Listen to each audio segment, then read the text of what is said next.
Frente al cristal, bajo la luz fría del museo, una pequeña tableta de arcilla parece contener un silencio muy antiguo. Sus cuñas aún cortan la materia, como si alguien, hace 4 milenios, hubiese querido dejar una marca para que la historia no la borrara. ¿Y si lo que llamamos el comienzo de la civilización no fuera el inicio absoluto, sino la segunda vez que alguien decidió reconstruir el mundo que ya conocía? ¿Y si esas tabletas, esas capas de limo y esa lista de reyes estuvieran señalando no un origen, sino una restauración deliberada de conocimientos previos?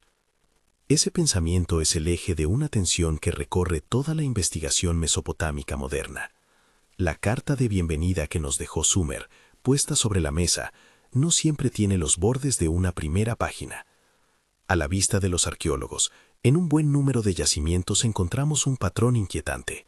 Ciudades que aparecen en el registro arqueológico con estructuras planificadas, sistemas administrativos complejos y una escritura que ya parece madura. No se observa en muchos casos la larga infancia técnica que esperaríamos si todo hubiera nacido allí de forma paulatina. Si te atraen historias que desafían lo que creemos saber sobre el pasado, suscríbete. Esta es precisamente esa clase de preguntas que vale la pena recorrer con calma. La arqueología no habla con metáforas, habla con capas, y las capas cuentan. En excavaciones pioneras, como las de William Loftus en el siglo XIX y las de Sir Leonard Woolley en Ur durante los años 20 y 30, los niveles de ocupación se alinearon en una cronología que ofrecía sorpresas. Loftus, trabajando en la vasta llanura entre los ríos, registró ocupaciones que parecían saltar etapas. Woolley, con su técnica meticulosa en Ur, dejó constancia de un momento concreto donde una capa de limo uniforme, una especie de cuchilla en el perfil estratigráfico, separaba fases humanas con perfiles materialmente distintos.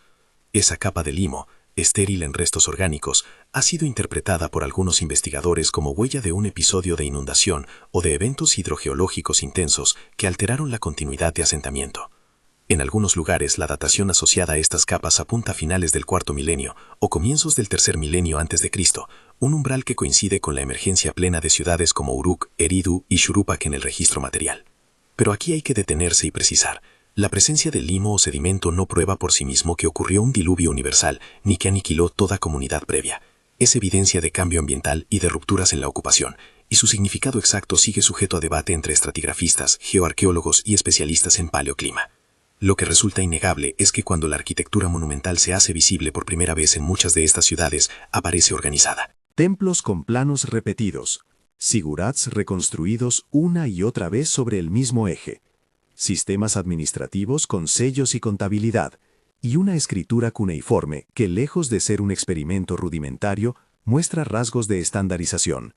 Es como si quienes escribían sobre arcilla ya supieran que era vital dejar constancia, no solo de quién era rey o cuál era el impuesto, sino de tablas matemáticas, observaciones astronómicas y narrativas fundantes que se repetirían durante siglos. La pregunta que entonces asoma es doble. ¿De dónde vino esa tecnicidad tan madura? ¿Y qué se estaba preservando deliberadamente? Entra aquí una pieza que parece salida de una novela antigua, la Lista de Reyes Sumeria, preservada en ejemplares como el Prism Weld Blundell. Ese texto, compuesto por manos antiguas y copiado a lo largo de generaciones, traza una línea genealógica que comienza con reyes antidiluvianos, cuyos reinados se cuentan en miles o decenas de miles de años. Después de esa serie viene una mención explícita de un diluvio que rompe la cadena, y a continuación aparecen reyes con duraciones más humanas. Al mirar la lista de reyes, la mente contemporánea tiende a dos reacciones: la fascinación por la enorme longevidad mítica y la sospecha de que los números no deben leerse literalmente. Aquí conviene separar con cuidado lo que es evidencia textual, un documento que existe, que fue escrito, copiado y traducido, de su interpretación. Varios caminos interpretativos se abren ante esa estructura numérica. Algunos estudiosos sostienen que las cifras enormes podrían reflejar otro tipo de medida, no años solares como los concebimos hoy, sino periodos administrativos, ciclos astronómicos acumulados o unidades numéricas con una función distinta. Otros proponen que estamos ante un lenguaje mítico que busca situar a los primeros gobernantes en un tiempo de alteridad, fuera de la temporalidad humana ordinaria. Hay también quienes examinan errores de transmisión textual o conversiones problemáticas entre antiguas nociones de tiempo y nuestras equivalencias modernas. Todas estas alternativas son hipótesis, ninguna prueba definitiva. Todas sirven para mostrar que la lista es más un diálogo con el pasado que un registro cronológico directo tal como lo entenderíamos en un inventario contemporáneo. Más allá de la lista, los textos mesopotámicos conservan relatos que describen un gran cataclismo hídrico y una figura que salva la vida y la memoria del mundo. Sisusdara en la tradición sumeria, Utnapishtim en el poema de Gilgamesh y el personaje paralelo en la epopeya de Atrahasis. Estos relatos no solo coinciden en motivos, la advertencia divina, la construcción de una embarcación, la preservación selectiva de la vida, sino que también comparten detalles que permiten trazar líneas de influencia y reelaboración entre tradiciones. Es un campo donde la comparación literaria, la filología y la arqueología dialogan con mucha cautela. La existencia de relatos afines en diversas culturas puede deberse a contactos culturales, a una transmisión directa o a patrones universales de memoria humana frente a desastres naturales. Si se mira desde la perspectiva de la historia de las ideas, lo notable es que los sumerios no solo conservaron historias, desarrollaron un sistema material de memoria. La escritura cuneiforme, nacida en la necesidad administrativa de contener cuentas y contratos, se convirtió también en vehículo de mitos, fórmulas rituales y observaciones científicas. Esto nos lleva a un ejemplo concreto e impactante. Una tablilla pequeña, catalogada entre los objetos de la Yale Babylonian Collection como YBC 7289, contiene una aproximación sorprendentemente precisa de la raíz cuadrada de 2, escrita en notación sexagesimal. En términos modernos, la arcilla guarda una aproximación numérica que muestra que quienes la copiaron conocían técnicas para trabajar con irracionales con una exactitud notable. Esa precisión no es un detalle anecdótico, forma parte de un paquete tecnológico. La base sexagesimal, o sistema de numeración en base 60, que aparece en numerosas tabletas matemáticas y que sigue viva en la manera en que medimos el tiempo o dividimos el círculo en 360 grados. La adopción y la persistencia de ese sistema apuntan a un legado técnico que excede el mero gusto por la abstracción. Implica instituciones capaces de transmitir conocimiento simbólico y práctico de forma continuada. Y allí surge otro rasgo de la firma sumeria, la continuidad documental. Para observar fenómenos astronómicos como los ciclos de Venus, se necesita un tejido de observadores y escribas que anoten, corrijan y transmitan esos registros generación tras generación. El Venus Tablet, conocido en colecciones como la del British Museum, BM 15285, muestra registros de las fases y apariciones de Venus que han servido a los historiadores de la astronomía para discutir la duración de las observaciones y la dedicación observacional que la Mesopotamia antigua desplegó. Insistir en estas piezas no es un ejercicio de fetichismo, es señalar que varios vectores convergen. Por un lado, la arqueología material del paisaje urbano. Por otro, tabletas que documentan prácticas matemáticas y astronómicas avanzadas y, más allá, relatos que hablan de rupturas catastróficas y de la urgencia de preservar. ¿Qué significa entonces que la escritura aparezca madura desde sus etapas formativas? La hipótesis prudente que muchos especialistas apoyan no es la de una tecnología surgida de la nada, sino la de un proceso de recuperación. En vez de imaginar un comienzo ingenuo, proponen que Sumer es visible en el registro como el punto en el que alguien o varias élites ordenaron y consolidaron saberes que tal vez provienen de una tradición anterior. La escritura, en ese caso, funciona como un seguro contra la pérdida, una forma de externalizar la memoria social y darle continuidad frente a rupturas ambientales o humanas. Este enfoque explica por qué, en ciertos estratos, la arquitectura religiosa y administrativa no muestra una génesis incremental, sino una repetición consciente. Templos reconstruidos sobre la misma huella, zigurats que son rehechos más que inventados, rituales que buscan reactivar un orden preferente. La restauración ritual se convierte en acto de restauración social. Sin embargo, hay que subrayar otra vez la cautela metodológica. Proponer una recuperación no equivale a afirmar que antes hubo una supercultura perdida o que existió una alta tecnología olvidada. Habla más bien de memorias y de prácticas transmitidas selectivamente. Los paralelos entre textos mesopotámicos y relatos bíblicos son parte de este rompecabezas. El relato del diluvio en Génesis guarda similitudes notables con las versiones mesopotámicas. motivos, estructura narrativa y ciertos detalles coinciden con tal frecuencia que la filología moderna acepta la posibilidad de préstamos y reelaboraciones literarias. Historiadores de las religiones y estudiosos bíblicos han mostrado cómo la tradición hebrea pudo interactuar con narrativas mesopotámicas en distintos momentos, reelaborando temas en nuevos marcos teológicos. Eso no convierte a una tradición en la fuente absoluta de otra, más bien ilumina la genealogía de ideas en una región donde las culturas dialogaron durante milenios. Hay otra dimensión importante. La difusión de motivos de inundación y cataclismos aparece en geografías tan diversas que obliga a una reflexión compleja entre difusión cultural y similitud estructural, lo que algunos antropólogos llaman memoria estructural. En algunas regiones, la transmisión puede explicarse por contactos directos. En otras, la recurrencia de relatos sobre inundaciones podría reflejar una respuesta humana común a eventos naturales dramáticos. La arqueología comparativa y la antropología cognitiva ofrecen marcos analíticos distintos para abordar este fenómeno, y la prudencia consiste en no reducir la cuestión a una sola explicación. Regresando al terreno de la técnica, conviene mirar con más detalle cómo la escritura y la matemática coexistían en el mundo sumerio.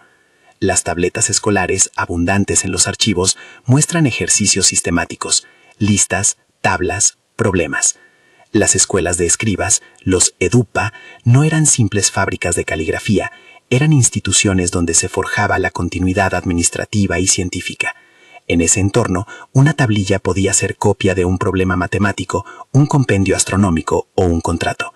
El hecho de que muchas de esas prácticas aparecen plenamente desarrolladas en niveles relativamente tempranos sugiere que existieron procesos previos de codificación, enseñanza y reproducción del saber. Una pregunta crucial que emerge aquí es la de la duración institucional. Para que una astronomía detallada y observaciones como las que registra la tableta de Venus existan, se requiere continuidad intergeneracional, observadores que mantengan registros, corregir errores, armonizar calendarios. Esa continuidad puede darse en contextos urbanos con municipios estables, o puede ser el resultado de una élite que organiza y centraliza prácticas antiguas. La interpretación correcta probablemente esté en un punto intermedio. Las instituciones urbanas sumerias combinaron innovación con recuperación y sistematización de saber previo. A medida que estas piezas se ensamblan, la figura del sumerio como mero starter de la civilización pierde fuerza. En su lugar, emerge la imagen de un actor que quiere recordar. Si la escritura es un seguro contra el olvido, muchas tabletas parecen haber sido precisamente eso, pólizas de memoria. Y cuando la memoria se organiza, la narrativa oficial del pasado se moldea. Aquí la lista de reyes adquiere otra función. No solo es una genealogía política, sino también un aparato de legitimación que al insertar un diluvio en la secuencia marca una ruptura sacralizada y simultáneamente una nueva fundación. No obstante, hay silencios que la arcilla no puede cubrir. Por cada tablilla traducida hay fragmentos que no soportaron el tiempo, colecciones que fueron destruidas, capas que permanecen inexploradas bajo metros de sedimento. Y ese silencio mismo es un dato. La ausencia de evidencia no es prueba de inexistencia, pero obliga a la humildad. Algunos investigadores, con prudencia, señalan que parte de nuestra percepción de una emergencia súbita puede deberse a la contingencia del registro. Lo que vemos es aquello que la Tierra ha preservado y los humanos han dejado de manera visible. La arqueología trabaja siempre entre la presencia y la ausencia. Aún así, existen afirmaciones técnicas que soportan el argumento de una recuperación cultural. La precisión matemática reflejada en YBC 7289, la estandarización del repertorio cuneiforme, la existencia de tablas astronómicas como las registradas en BM 15285, que sugieren largas series de observación. Esos son datos observables y verificables. Interpretar que todo ello proviene de un sistema heredado implica una cadena de inferencias razonables, continuidad institucional, transmisión docente, ritualización de la memoria. Pero ahí mismo se abre el debate. ¿Cuánta continuidad es necesaria para explicar la rapidez con la que aparecen estas técnicas? ¿Basta con unas pocas generaciones de especialistas bien organizados o apuntan a vestigios de una tradición preexistente más extensa? Una forma de aproximarse a esa pregunta es mirar la arquitectura ritual. El hecho de que muchos templos se reconstruyeran continuamente en el mismo plano sugiere la presencia de planos, rituales y cánones que se intentaron preservar. Repetir un plano es repetir una idea del mundo. El mismo acto de volver a levantar un sigurat en el mismo eje no es solo ingeniería, es la materialización de una memoria que une pasado y presente. Si aceptamos que la función de esos edificios era tanto práctica como simbólica, entonces la práctica arquitectónica se vuelve un medio de transmisión de orden cultural. Al cabo de décadas de trabajo y debate, la comunidad académica no se ha puesto de acuerdo en un solo relato teleológico. Hay consenso en puntos básicos. La Sumeria histórica produjo inventos decisivos. Las tabletas nos permiten acceder a sistemas administrativos y científicos complejos, y la existencia de relatos de cataclismos en textos sumerios y acadios tiene una relación patente con otras tradiciones antiguas. Más allá de esos puntos, las interpretaciones divergen, y con razón. La prudencia metodológica exige que diferenciemos con claridad la evidencia, lo que la arcilla, el sedimento y la inscripción nos muestran, de la lectura interpretativa que esa evidencia permite. Donde algunos ven un acto de preservación consciente, otros ven producción local rápida y eficiente. Donde algunos distinguen huellas de un cataclismo regional que reorganizó la vida urbana, otros acentúan la diversidad de procesos que pueden generar capas de limo y rupturas. Mientras la discusión avanza, las tabletas siguen susurrando. Las cuentas, los problemas geométricos y los registros astronómicos no se contradicen entre sí. Muestran un mundo donde la práctica del registro es una estrategia de supervivencia cultural. Y si la escritura funcionó como un seguro, entonces su aparición temprana y su grado de sofisticación podrían entenderse como respuesta a experiencias previas de pérdida. Eso explicaría por qué, en regiones diferentes, comunidades diversas desarrollaron relatos de inundación y otros mecanismos para articular la memoria de catástrofes. No es necesario postular una única fuente mítica, basta con reconocer que las sociedades que recuerdan con mayor intensidad tienden a legar instrumentos de memoria más robustos a las generaciones siguientes. En la orilla de esta discusión técnica aparecen, sin embargo, preguntas más profundas.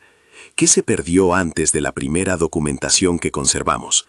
¿Qué formas de saber quedaron fuera del registro escrito? Las tabletas responden parcialmente, nos dicen qué era valioso registrar para quienes dominaban la escritura, pero la vida cotidiana, las técnicas orales y muchos saberes prácticos pueden haberse desvanecido sin dejar huella archivística. Aquí la arqueología se encuentra con los límites de su propia metodología. Puede reconstruir estructuras materiales y rastrear patrones de consumo, pero los pensamientos y prácticas no escritos son más esquivos. Aún así, hay momentos en los que la evidencia material y la textual convergen de manera que no se puede ignorar. Pensemos en un escenario.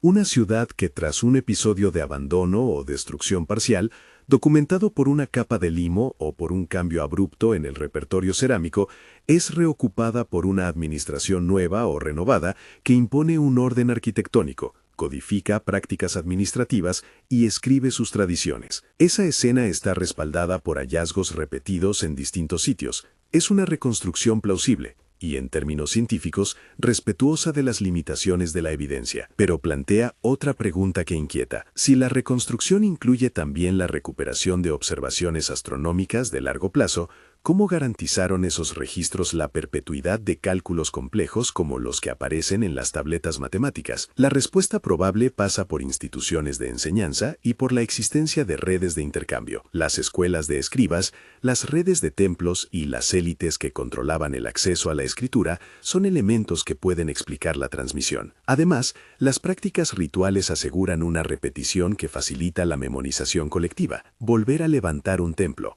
recitar una liturgia, observar Venus en las mismas estaciones.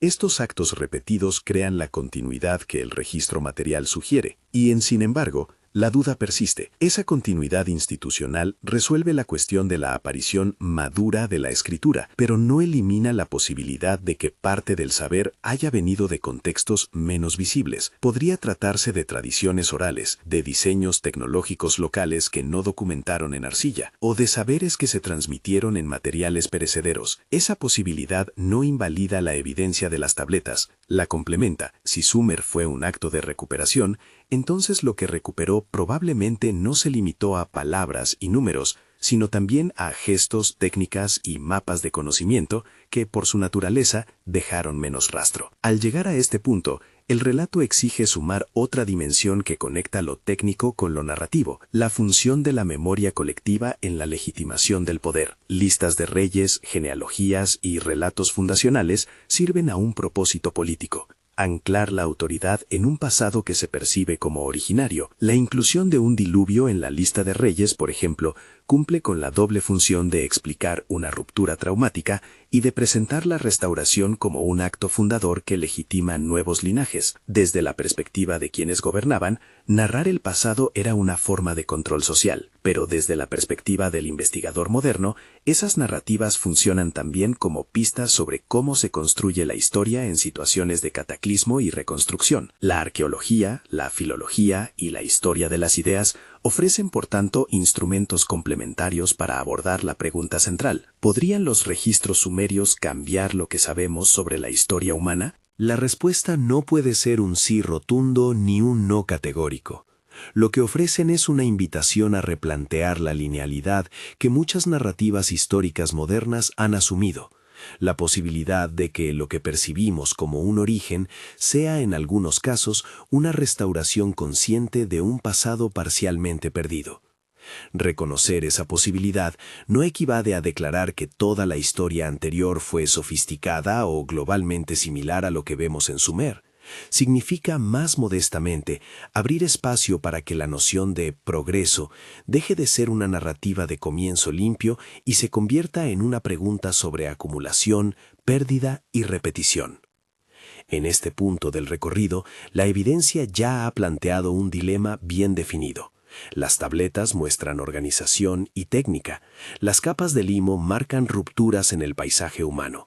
La lista de reyes articula memorias de longevidad mítica y cataclismo, y las instituciones escolares y templarias sostienen la transmisión. Todo ello sugiere un sistema capaz de restaurar y proteger saberes. Pero hay piezas del rompecabezas que aún no encajan con claridad: la naturaleza exacta de los sistemas previos a la documentación, la extensión geográfica y temporal de la transmisión de ciertos conocimientos, y la manera en que la memoria cultural se materializó en prácticas que hoy apenas podemos leer. Mientras tanto, las tabletas continúan hablando con quienes saben escucharlas. Cada signo cuneiforme, cada línea de un registro astronómico, cada número en una tabla matemática es una pista hacia la organización social que produjo esa información. Interpretarlas exige, además de técnica, imaginación histórica. Imaginar los talleres donde se modelaba arcilla, las aulas donde se ejercitaban los alumnos, las salas templarias donde se recitaban himnos que conectaban el presente con un pasado preservado. A partir de esa convergencia de evidencia y reflexión, surge una pregunta que es a la vez provocadora y honesta. Si la Sumeria que conocimos fue en gran medida un acto de recuperación, ¿qué había sido conservado en memoria oral y práctica, pero no en arcilla? ¿Qué imágenes, técnicas o nombres se perdieron sin registro? Y más inquietante aún, ¿cuánto del conocimiento humano antiguo se perdió para siempre porque no se consideró digno de ser puesto a prueba en la arcilla? No son preguntas que admitan una respuesta inmediata. La investigación sigue. A cada nueva excavación, a cada nueva traducción, a cada reajuste en las dataciones. Pero hay un punto que merece ser recalcado. La manera en que la humanidad maneja la pérdida es tan importante como la manera en que produce inventos. La decisión de registrar, de fijar en arcilla una observación, un número o un mito, es en sí misma una política de memoria. Y esa política nos deja, hoy, un archivo que tiene la virtud de obligarnos a pensar el tiempo de otra forma. Al extender la mirada hacia el futuro de la investigación, es evidente que los próximos hallazgos arqueológicos, las mejoradas técnicas de datación y las comparaciones interregionales pueden clarificar algunos de estos interrogantes. Pero incluso si la evidencia confirmara que la Sumeria visible fue una etapa de restauración tras rupturas ambientales o sociales, permanecería la gran pregunta filosófica: ¿qué implica para nuestra idea de progreso reconocer que la historia tiene a menudo capítulos de pérdida y recuperación en lugar de una línea recta hacia adelante? La respuesta no está escrita en una sola tabla ni en un estrato único. Está repartida en miles de fragmentos que, unidos por el trabajo paciente de generaciones de especialistas, nos permiten reconstruir algo que no es una fotocopia exacta del pasado, sino una interpretación informada, un relato con sus márgenes de duda. Y es precisamente en esos márgenes donde la curiosidad científica debe permanecer viva, no para llenar las lagunas con fantasías, sino para explorar con rigor, con métodos claros y con la humildad de quien reconoce que la historia guardó silencios que aún nos sorprenden.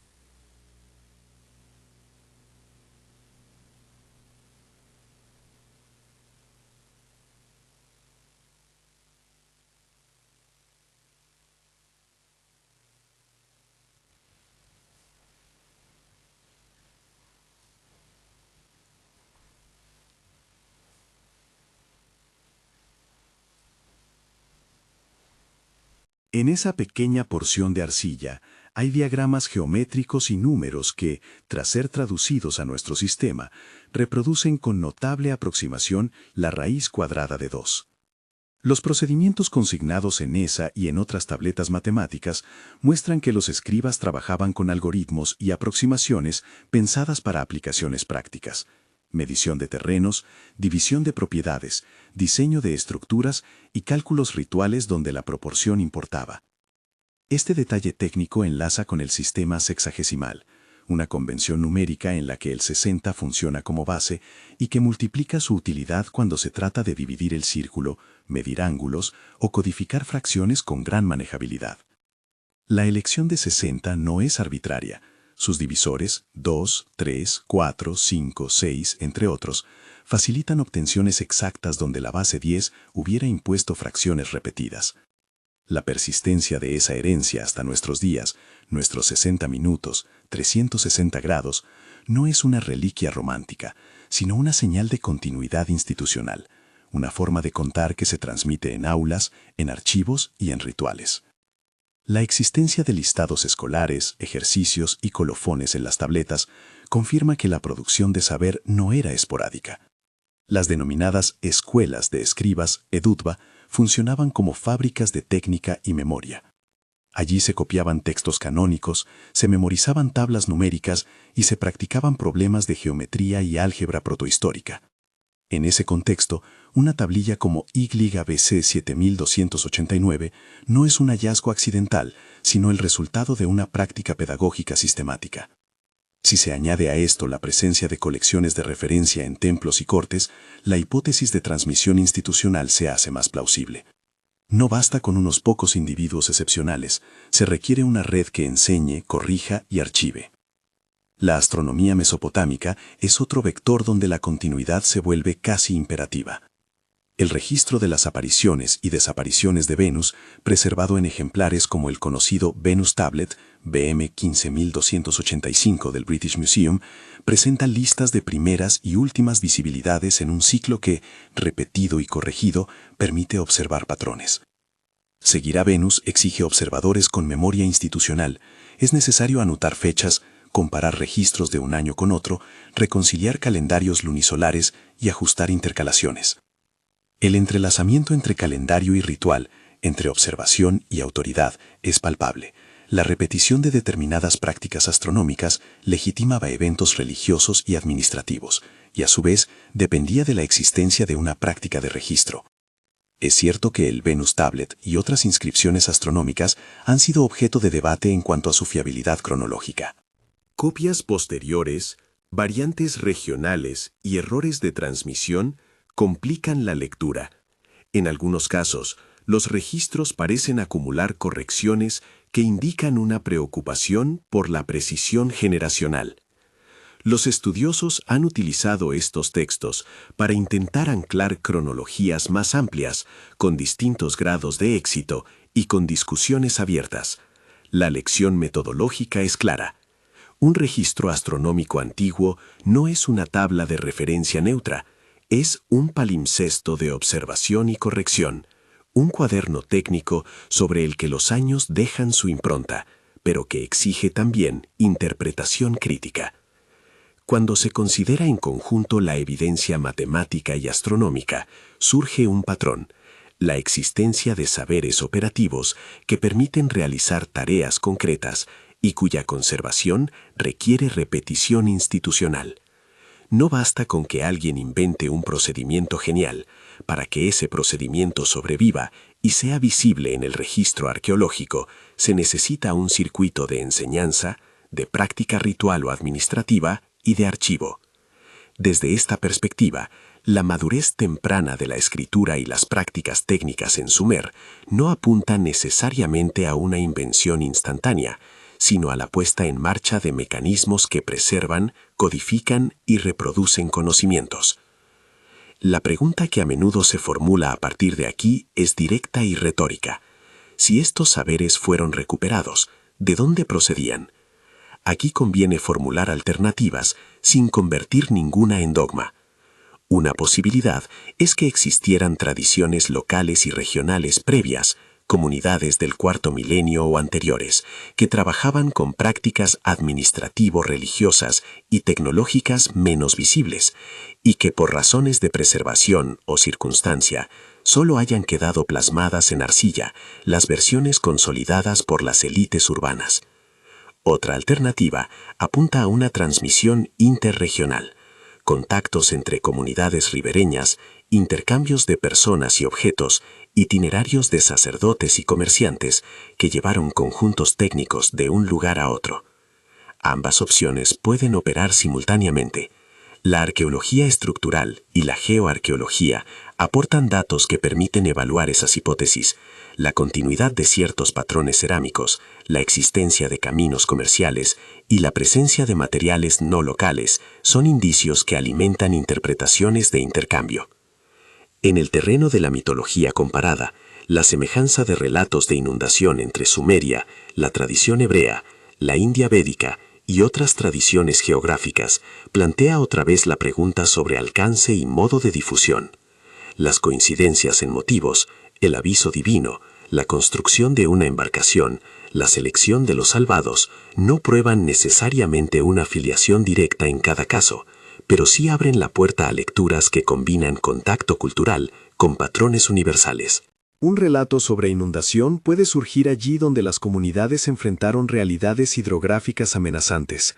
Puede también transferirse y metamorfosearse a través de contactos comerciales o políticos. En la práctica, los investigadores tienden a pensar en términos mixtos: eco de eventos reales y reelaboraciones literarias dependientes de contextos locales. Es importante subrayar que la lista de reyes y los relatos de catástrofe no son solo depósitos de información accidental, son instrumentos de legitimación. Insertar un cataclismo como punto de quiebre en una genealogía cumple una función política, explica la ruptura y autoriza la restauración. Así, la inclusión de reinados antidiluvianos extremadamente largos podría entenderse en parte como maniobra retórica, un recurso para ubicar a los fundadores en una temporalidad de otra naturaleza, y no solo como registro cronológico.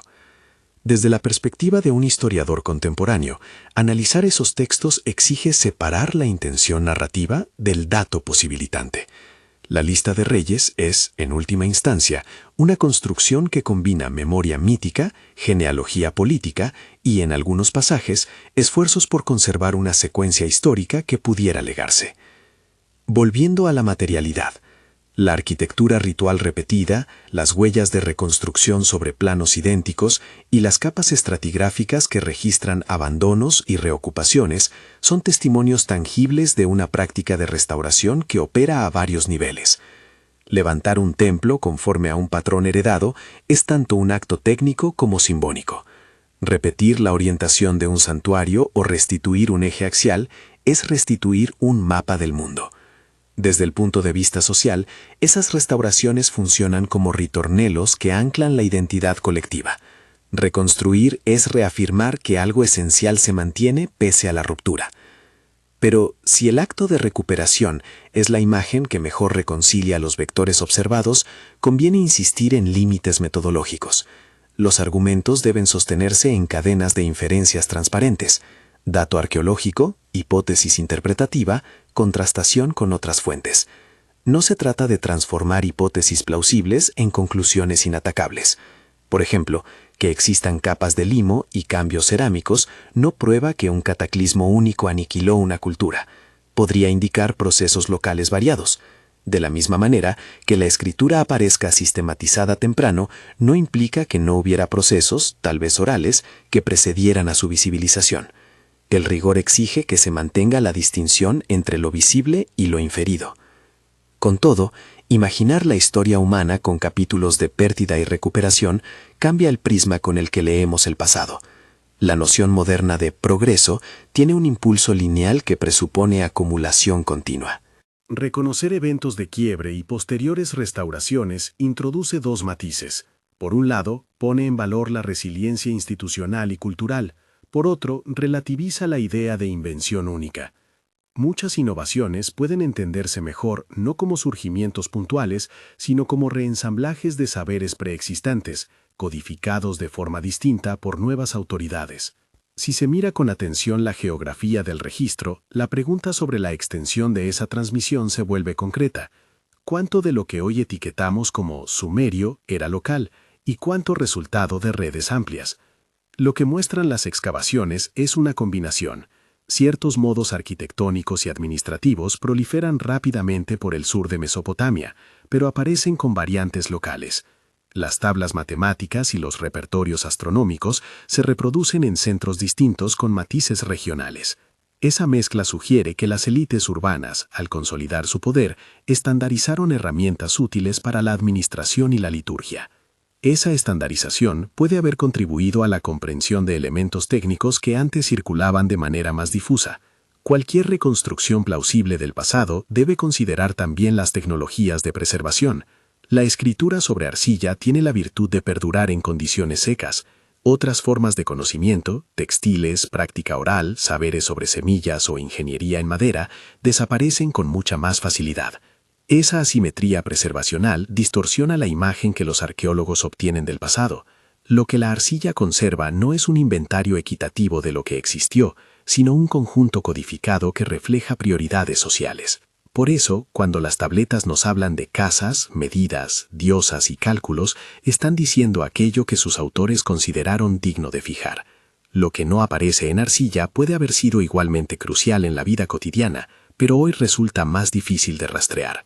Hay además una dimensión metodológica que obliga a combinar disciplinas: la geoarqueología, la paleoclimatología, la filología y la historia comparada. Reconstruir episodios de abandono o crisis ambiental requiere dataciones fiables, análisis de sedimentos, estudios de polen y correlaciones entre perfiles estratigráficos en distintos yacimientos. La traducción de textos y su contextualización cronológica requieren a su vez conocimiento filológico y comprensión de prácticas de copia. Cuando esas disciplinas convergen, la reconstrucción gana robustez. Cuando operan por separado, las hipótesis pierden fuerza. Es en la intersección donde el acto de recuperación encuentra su terreno más fértil, no en una sola prueba, sino en la suma coherente de evidencias diversas. ¿Qué implicaciones tendría, en términos amplios, aceptar que muchos de los inicios que llamamos primeros fueron en realidad momentos de restauración? En primer lugar, replantearía la retórica de la primera vez en antropología e historia. Apreciar la continuidad selectiva y la repetición ritual como mecanismos centrales de la historia humana obligaría a valorar la resiliencia y la memoria tanto como la innovación. En segundo lugar, aumentaría la atención sobre los silencios arqueológicos. Entender que la ausencia de registros no implica ausencia de complejidad nos movería a buscar evidencias indirectas y a no jerarquizar exclusivamente la documentación escrita. En tercer lugar, reformularía la manera en que enseñamos historia, menos como una línea de hitos y más como una red de pérdidas, reencuentros y reconstrucciones. Esa reformulación no pretende minimizar los logros que la Sumeria histórica nos legó, La invención de formas administrativas, la sistematización numérica, la práctica astronómica y la producción literaria son contribuciones decisivas al patrimonio humano. Pero reconocer que muchas de esas contribuciones pueden ser el resultado de procesos de conservación organizados en respuesta a rupturas previas añade complejidad a nuestro relato sin restarle valor técnico a los antiguos. El desafío epistemológico es doble. Por un lado, la comunidad académica debe seguir aplicando métodos críticos y rigurosos, dataciones, comparaciones tipológicas, análisis de materiales y reconstrucciones filológicas cuidadosas. Por otro, la narrativa pública que rodea estos hallazgos debe evitar la simplificación sensacionalista.